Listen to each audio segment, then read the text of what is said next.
blind. There's a leopard. Well done, Wiem. Well, thank goodness I nearly reversed backwards towards the lapwings. All right. Hello, Xongile. Good afternoon. Please tell me how you managed to get all the way over there without leaving a footprint. Light-footed creatures, leopards. There we go. Nice surprise and a round of applause for Wiem.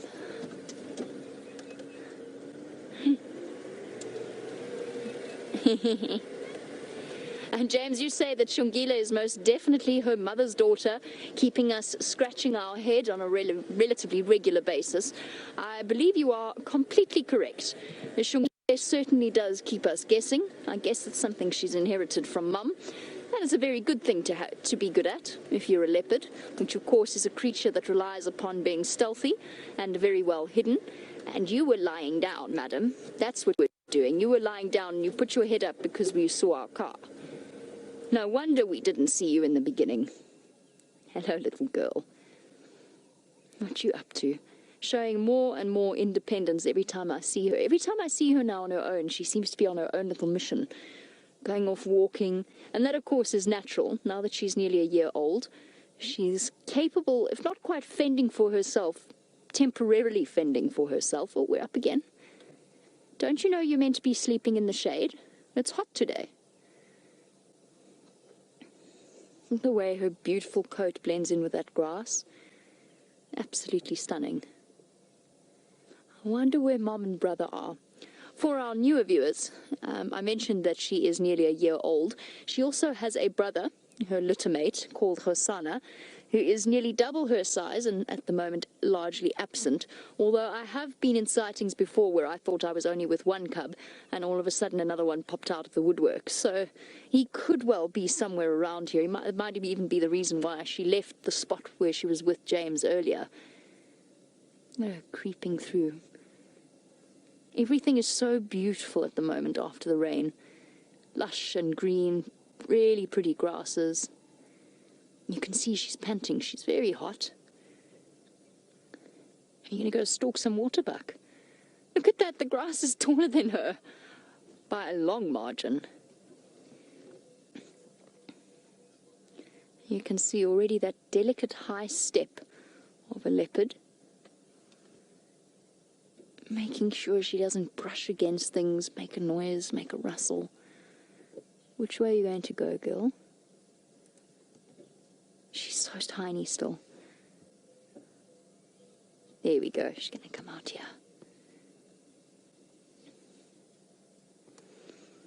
You can see how incredibly comfortable these animals are with our vehicles. Look, she's going to come right up next to us. And if that needed any emphasizing, of course, Wendy's shenanigans during our last TV show, where the car decided to hoot while we were right next to them, well, that was relatively good evidence that they're not fazed by us at all. What's in there? There's such cat-like behavior. Curious, a little bored, trying to find ways to entertain herself.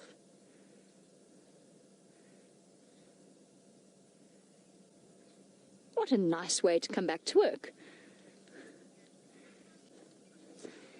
While we sit patiently with Xongile, and I congratulate Wiem on his amazing spotting work, let's go and find out what interesting things James is up to in the tent.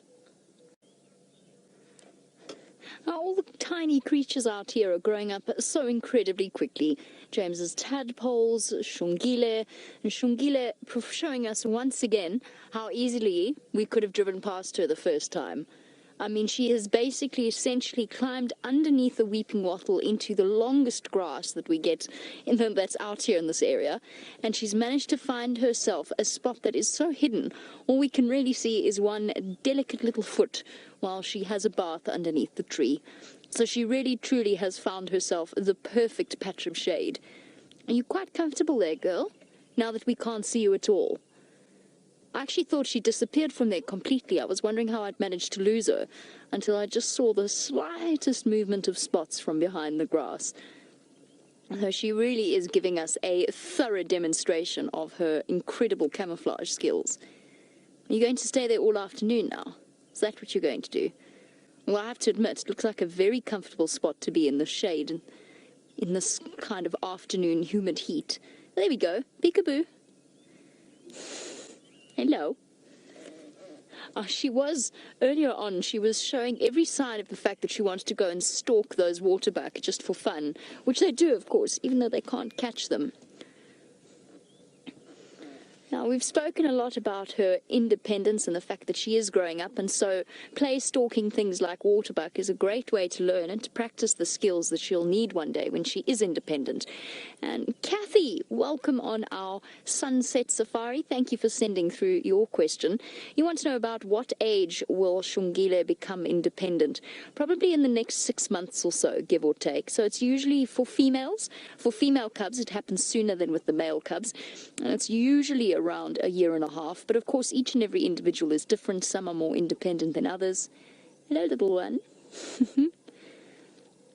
Some females are slightly larger, you know, just like human beings that go through puberty at different times.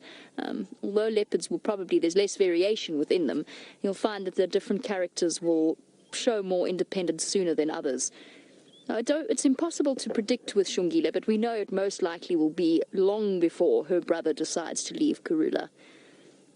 And she might go and come back. It's not a sudden thing that happens overnight with one particular moment where Karula sort of turns around and growls at her.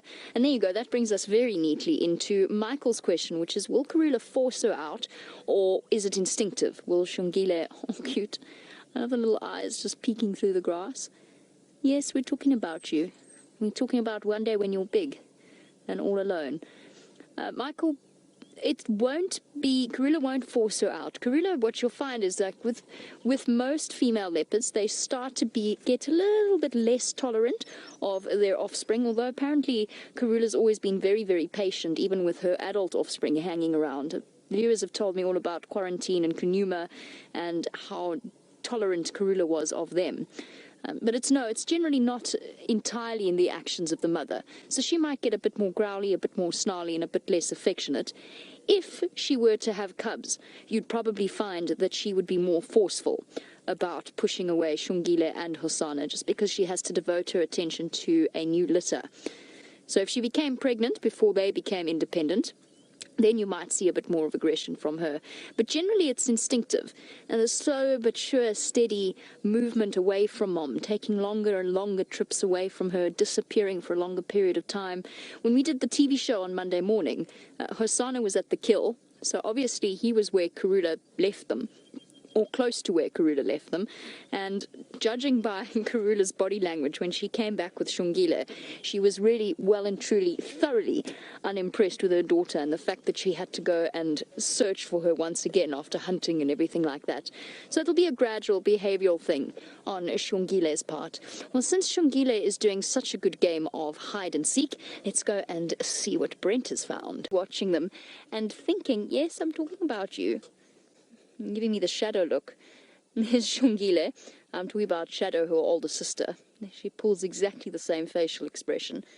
But yes, as you can see, Xongile captivated by the movements of the impala in front of her. And a moment ago, one of them actually nearly stumbled right on top of her. But they still haven't realized that she's here. And that, for her, is an interesting situation to be in, because instinct tells her to stalk and to practice. But unfortunately, given her size, and I'm not sure exactly how heavy Xongile is, but she's not very big yet at all. Given her size, an adult ram impala would be absolutely impossible. But it did get me thinking about the way in which leopards think when they hunt. You know how you get those small dogs that don't know they're small dogs and go and pick a fight with big dogs? Jack Russells, usually. And there's lots of them. And they just don't seem, or Dachshunds, they don't seem to have any concept of size. I wonder what goes through their minds when they first realize that they're big enough to actually catch something like a male impala. And speaking of Xongile's size and potential prey, B. Wilson, as always, welcome to our live safari. You want to know if she is big enough to catch a steenbok or a duiker. Yes, I think she is. I think she probably could. I don't think it would be very easy. I think it would be quite a struggle for her, particularly trying to kill it, because, of course, they don't go down quietly, then they don't go down without a fight. And it could, she's not quite tall enough to really lift it off the ground, so it might actually be able to still get purchase with its legs and kick and struggle. So I think it would be hard on her, but yes, I do think she could potentially, especially a female. Obviously, with female Steenbok and Duiker, they don't, yum. They don't carry the dagger-like horns on the top of their heads.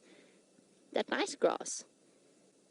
Not succeeding with the impala, so you're going to have a salad instead.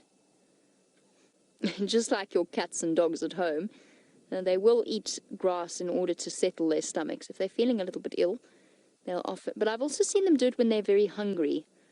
And I don't know if that's just because their hunger's made them feel a bit queasy, and then they eat the grass to settle it. I'm not sure. Perhaps to absorb some stomach acid. But I've definitely seen them do it when they're very, very thin-looking. And there's another question that I've always wondered about from Lauren, which is, of course, Xongile is sitting here and waiting patiently. I nearly spoonerized that somehow. She was waiting patiently for Karula to return. Lauren wants to know, well, how does Karula tell them to stay or to come or what they should do? And obviously they communicate very well. We speak such a small percentage of their language, just in terms of reading their bodies. And it's usually the simple stuff. The stuff that you'd learn when you were a kid if it was about human beings. This is an angry face. This is a sad face. This is a happy face. It's the same with us reading leopard communication. You got a growl, you get affection. Oh, bless you. And that's it. That's really all we know how to read, basically. We don't really know the nuances. And it might be something as simple as a flick of an ear. The truth is we don't know everything there is to know about these creatures. I'm sure they talk to each other in their own way, through body language and through sound. And I guess that's how Karula does it. And they just do seem to know when to stay put and when to follow. And perhaps it's done with a growl, but somehow I don't think so. Somehow I think they just sort of get told. Bless you. Because you did you get grass up your nose? Grass seeds. Yes. Or have you been sniffing flowers? I just realized the impala have disappeared. I have absolutely no idea where they went. Did they go to drink? I can't see them. She's obviously decided that grass is slightly more appetizing than running the risk of trying to catch an impala. And there's no way that she could at this point. She just is far too small. An adult male impala is probably about as big as Karula's biggest prey size. She's unlikely to hunt anything bigger than that.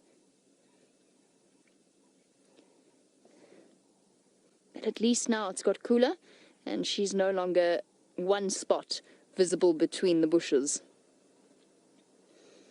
She's up and about again, looking empty-bellied, but I kind of feel that Hosana and Xongile at the moment are going through such a growth spurt that they so often look empty-bellied. 2 seconds after they've been fed by Karula, they look hungry again. And I think they're keeping her really, truly busy. And I'm not sure how long they fed on that impala for, on a cheetah cutline. I think it was actually quite a while. So it's probably been about, it must be about 2 days since she last had a meal.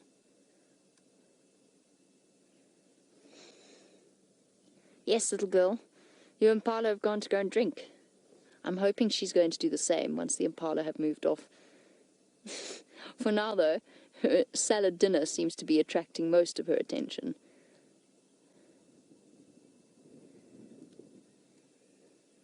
Keeping herself occupied as well.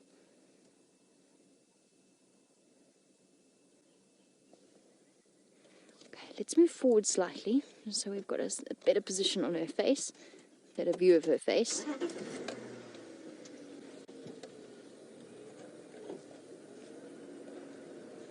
And see what she gets up to. There's been a noticeable drop in temperature. There's a good chance she might decide to go entertain herself. She's definitely not going to be too hot now.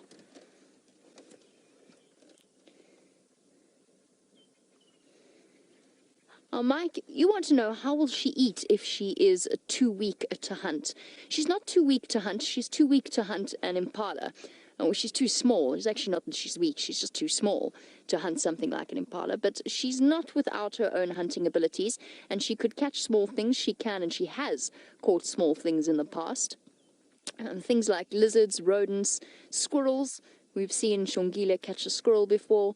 So she's definitely more than capable of providing small meals for herself. But essentially, remember, she's a baby. She's quite a big baby now, but she's still a baby, and she's still reliant on Mum to come back and fetch food for her, to catch food for her, and then to come and fetch her and take her to the food. So that's what she's waiting for now. She's just patiently waiting for Mom to return with a meal. Of course, there is a question as to when leopards do get older, they might get a little bit weaker, and they might start to struggle to hunt if they're unsuccessful, regularly unsuccessful when they're hunting. But that's unusual, and that's usually when you've got an old or an injured individual. Where are you stalking off to now? That was not the way I was expecting you to go at all. Please don't go back under your wattle. Oh no, she did too. She came out for a brief peek at the outside world and decided she didn't want to be in the outside world. Right, while I navigate around to see if we can't get a view of her, let's head back to Taylor and find out where she is and what she's up to.